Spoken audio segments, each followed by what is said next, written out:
Yeah, good to see you guys. Thought start off by just acknowledging, man, I'm really excited to get our team back to a normal practice schedule, and that's important for us. The individual skill work, the competition periods at practice, good on good, and the execution, all three phases working at full speed. So that's a big deal for us. So all that said, get ready to get rocking with you guys.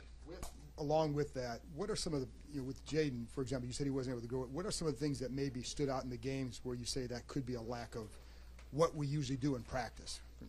Timing, I would say, whether it's matching a certain, route, to a coverage, deep balls, deep overs, just the exact timing, John, of some of the plays. So, and not to get it confused, we have practiced some. I meant just, over and over, the repetitions of it, the importance of that. And so that's what I'm looking forward to. And I am also looking forward to we would do some good on good work on days like today and tomorrow, and you'll see that back ramped up as well.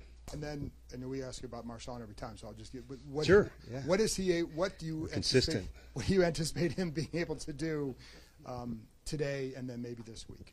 He'll work off to the side today. So had a speed day over the weekend, more strength in that today. So work to the side, and then we'll see what tomorrow looks like if we're able to work him into, some of the practices. But I'll have a better sense probably tomorrow afternoon and then into Friday where it will go. But he'll work off to the side today.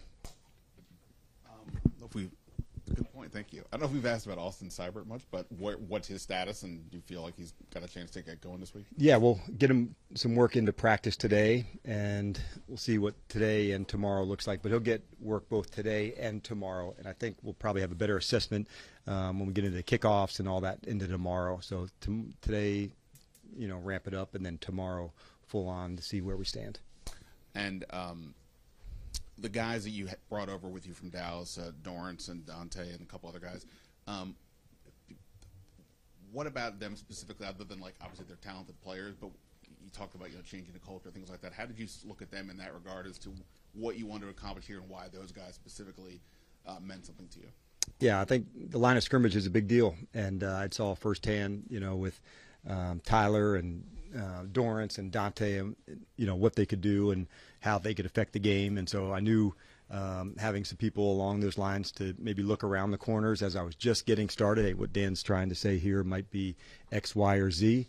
And then the addition of Noah as well, was somebody that, although we didn't spend years together, I did get a sense of like what the worker was, the competitor was, and he really just wanted a chance to compete. And that's, something that he knew he would get the opportunity with us here, saying that was going to be kind of the central theme of what we were going to do. So that's kind of the backstory there. Now that you've started to dive into the Cowboys and looking at what they do, how much of what they're doing on defense is significantly different from the scheme you ran with him? That's a good question. I would say coverage-wise, there's probably some differences, Nikki. Mike's got, a good blitz package that, he's used and had been successful for a long time. Fronts and that, like most everybody around the NFL, has similar stuff to go, and how do they feature the players into those matchups. But it's been good to see guys like, Overshown. I had a sense of where that would go when we selected him a couple years back, a safety that moved down to linebacker, the speed, the hitting ability. So scheme-wise, I would say there's definitely variances for sure. And it sounds like there's a chance that Deron Blaine could be back for them. You saw his development over the years there with you. What really went into that, and how did you see his growth as a player? It's a great question. I thought there's a confidence, but also like a humility with Deron. And so much when he got there, was centered around Trey. He had been one that had a lot of the interceptions, and then Trey got injured during the next season, and Deron was actually going to be somebody that we were going to work inside, and we moved him back outside. And he was always comfortable in the moment, Nikki. And so I can remember a game during his rookie year in pregame, Jordan Lewis got hurt. And I say, man, you're going to be up here at the nickel, and okay, Q. There wasn't like any oh shit, what are you talking about? Like, what do you mean? So it was like just this very cool confidence about him. One common thread for a lot of guys is the secondary coach, Al Harris, really skilled in that way. And so the combination of Joe and he, together to see a guy like Deron, take off, it was really, cool to see. Have you seen anything around the facility yesterday or today that shows you the benefits mentally or physically of getting that weekend off? for sure, the energy today going in, and even Monday to a certain extent. And the reason I say that is it was back to tell the truth, the full extent of it. We had a chance to go through what we liked, what we didn't, and kind of discuss it. And what's the individual skill work that we want to get better at. And so we were able to kind of outline that and make a really strong declaration. This is what we want to improve upon. And so, yeah, there was definitely a difference in them knowing what we're looking for at practice, over the next few days, a ramped up speed part of that's a big deal for us. I know you're a big process guy. Was there anything coming out of that short week or the way that you could change your normal practice schedule now that you feel like, oh, okay, this is how we can improve on that area going forward? Like you're saying, like next year's Thursday game? Next year's Thursday game, or even, like, is there anything you learned from that short week that you could apply to normal regular week? No, probably more for the shorter week to say, when you don't have execute like you want, you first look from a coaching standpoint to say, was there too much? What is that the space to go to? So that's more, I do an after action for every game. And each week you go through different things and you're always kind of tweaking it. But I like the process of the week. I don't like the result of it, but I did love the fight, the energy of the guys going into it. So that part was good. But the execution part, I got some notes on that for sure. Hey, good afternoon, Coach. Good afternoon. We talked before about the tendency, obviously, copycat league and all those things. When you look at the way that the Eagles employed their coverage plan to take Terry out of the game, how much does that impact your game planning for the next week and even future opponents to come? Yeah, that's a great question on the copycat because it goes on all three phases. If something worked one space, what does it look like in the next one? In this instance, really it's going to come back to us and the way that we execute and play. And so we weren't pleased with our own style and execution of how we did it. But like I said, that's not to, give them, I don't want to take away from their performance. And how do we adjust? We get to do that again in a month or so. And so we'll look forward to that. But in the meantime, back to our own structure to go. And if we do see a team trying to employ something that was effective, we generally keep that alive in our practice reps over the next 3 or 4 weeks, even if they don't have it, just to say, okay, a team may try that, to your point. And in that vein, actually kind of already touched on it, but maybe a little bit deeper, when you have a tendency that's pretty firm, pretty strong, and has been successful, but one team maybe kind of cracks the code, is one opponent enough to get you to kind of come off that tendency, or do you need more opponents to say, like, hey, we figured this out? For sure, to say, like, one's some, two's, in occurrence, but three's a pattern to me. So I would say you're always looking to say, is there, why one moment or one play in that way? But I have a sense that some of that math will change. Last couple of games, defense has largely played pretty well, but then there's just been these kind of backbreaker late big plays. How do you balance kind of the encouragement and the development with letting those guys know you got to finish that thing? Yeah, you're exactly right. You don't want to negate 50-some minutes of good straining, good plays to go, but you also don't want to minimize the other part. And the thing that I'd said, for the players is, like, being battle tested is really important, and it doesn't happen during the easy moments.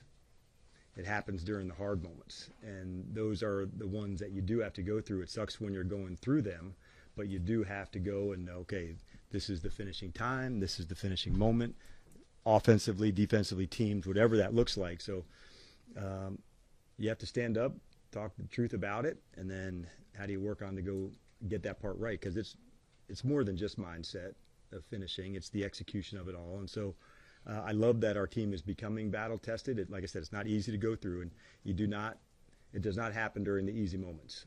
It happens during the difficult ones. Speaking of the difficult moments, that O-line was really beat up, I think, Pittsburgh going into Philly. How much did the break help? Can we get a little specifics on Biotish and Wiley? All are on the offensive line are full practice. So pool party time. That's good. Did you say got pool him. party time? Yeah, I got a chick right there right off the bat. That's okay. Awesome. Just picturing a pool party. Mike Daytime McCarthy. Pool party chick. I got you. Daytime. Daytime. All right. Well, then we can't hang. Okay. Yeah. Mike McCarthy, very well. Yes. So does Joe Witt. Yep. What's that chess match like with guys that you know better than other coaches because you work with them? Yeah, and it happens around the league, of guys that you keep up with, at different spots along the way. And Mike's like a phenomenal coach. I learned like so much from him in a lot of different ways, both on the field and off the field. So I know that you know that, and he has that same, thoughts about some of the things that we've done. So there is a chess match, but at the end, it's the guys executing and playing it out. And so that's a number one, top of the pile, our execution, the speed at which we play. And so that's a number one at the top. And you said this week that because Jaden was, banged up, he didn't get a chance to practice as much. What do you want to see from him now down this stretch? Back to playing the position with all the reps with the guys. And so that's a big deal, Chick, to make sure the throws, the different types, the movements out of the pocket, the runs, all of the things that when he plays quarterback, it's unique. And that's all the things that we have to practice outside the pocket, remaining a passer, down the field. And so you can script some of those, work some of those at the line, but I think just getting the timing really concise, that's a big deal for us. Dan, you mentioned the ebbs and flows of a season and having the benefit of a Bobby Wagner, a Zach Ertz, veterans that have been through the ups and downs of a season. What does that do for a coach like yourself to maybe they can kind of control some things and help things in the locker room? Yeah, I'll lean on players like that. These are the type of men that we'd all want to be led by. Talking about Wagner and Ertz and others that just have incredibly high standards about their work and how they go about it. And so leaning into them on the difficult times, that's what you should do because they're very steady. They're hard to get off course. They have just such conviction about how they do things, their standards. And so I definitely lean in on guys like that a lot. Specifically, Jeremy Chin, he's really flashed, especially over the last couple of games. What have you seen from Jeremy, and how effective has he been for this defense as a whole? Because he's all over the field, Coach. And that's when you get a new player, you're trying to figure out all the best ways to feature him. One of the things I've been most impressed by him is his ability to tackle. And in our game, the importance of that. And sometimes you may see that going away as the season gets longer, but in fact, we try to work it even stronger to know that the execution of tackling and that part to go. And so that's one of the things, that and the ability to play man-to-man on a tight end with his size and length. Those are two things, him being down by the line of scrimmage has really shown up with us. But, yeah, he's been an excellent addition as a teammate too. And I think he also benefits from, the Wagners and the others that have these high standards that he wants to establish, for himself as well. So I'm incredibly proud of him. I love what he and Quan are doing together at safety on the sideline, their communication, talking through things. It's very cool to see on the sideline. Got time for three more? Hey, Dan, we've talked about your time at Dallas a little bit, but what would you say you've applied the most here from what you learned there? Man, you're getting deep today. I love it. I learned a hell of a lot there. So there's probably certainly a lot from Mike and coaching and running a program and practice schedules, and he was very thoughtful about how he laid things out from an installation schedule of practice. So those were things I just watched. In fact, I kept a book, of things that I liked, in my desk drawer. That's a good deal, and I would write that in. On the personnel side, with Will McClay and the Joneses, there were certain ways about, free agency and draft and a process that it goes through that when you see something done really well, you want to take note of it. And so to see a guy like Will or the Joneses execute that part of things, another thing that goes into the book, that's a good process. And so coming into here, for me, it was more applying some of the processes on the coaching side that I could with the staff. And then fortunately, obviously with Adam here, I got to, be part of what he was building, from the personnel side. So it was incredibly valuable time for me. A lot of talk about this little break being good for the players to get a reset, to get healthy. Probably great for the coaches to get a chance to take a deep breath and kind of reset as well. What do you guys do what do the coaches do with a little bit of that extra time, and what can that do for you guys as you move forward to the back end? Even in our season, you guys would know, a day is a good long one. And so our times together are really intense as coaches and as ball players. And so when you can just step away from that intensity just for a moment, breathe and clear, to really come back to say, this is what we have to, put our attention towards to go. That's a big deal. And the bye will be a longer version of that, but in the meantime, there is good that comes from the other side of that short week that you do get to, just clear your head and get right going again. Do you task the coaches, coordinators with something specific during that time? We do. I wouldn't say it's just during that time. We keep a self-scout on like a regular basis to go, so it wasn't wait until this moment to do that. But going back through it, you are able to shine a light onto certain things to say, going into this block of this games, what's the individual skill work that your group or your unit you want to focus on, and so we have done that. Coach, you had mentioned that facing a former team doesn't mean as much to you as you go along in your coaching career, but do you have a sense of what this game means to some of your players who have played in Dallas or started their careers there, and what has your message to them been as you prepare for the game? I haven't talked to them much different about that. You probably know from now I don't make one too often bigger than another. I just think they're all really important, and we absolutely go after it as hard as we can. So for the players, you have to reach out to them, their teammates, and their connection. And as they get further along in their career, they'll recognize that too. But for me and for the guys, man, it's like Washington, Dallas week. Let's get down. All right. You guys have a good one.